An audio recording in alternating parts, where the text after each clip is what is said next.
Michigan walleye fishing is heating up right now.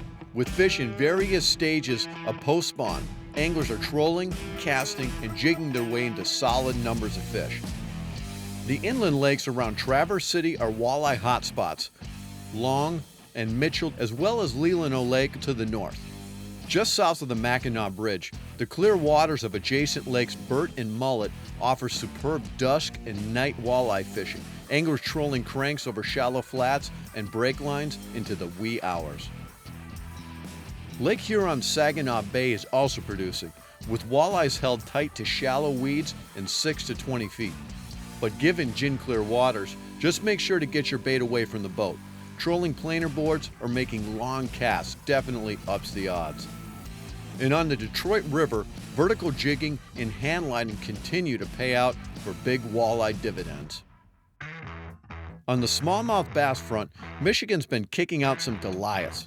In 2015, angler Greg Gassisiel caught a 9.33 pounder on Hubbard Lake, besting a fish in the record books for over 100 years. Then just last fall, angler Bruce Kramer broke both records with a 9.98 pound fish caught on the Indian River between Burt and Mullet Lake. Right now is the time for your own shot at a Michigan giant. With warming waters, inland lake bass are in various stages of the spawn, calling for finesse tactics like drop shot rigs and Senkos. And guide Ben Wolfe also reports that pre-spawn fish are crushing spinnerbaits with reckless abandon. Lake St Clair in eastern Michigan is another option for big fish and numbers, the reason so many bass and FLW events are held on the lake. A mixed bag of pre-spawn and bedding fish can be found adjacent to weed patches and rock humps in 4 to 8 feet of water. The tube reigns supreme, and anything that looks like the invasive goby gets bit.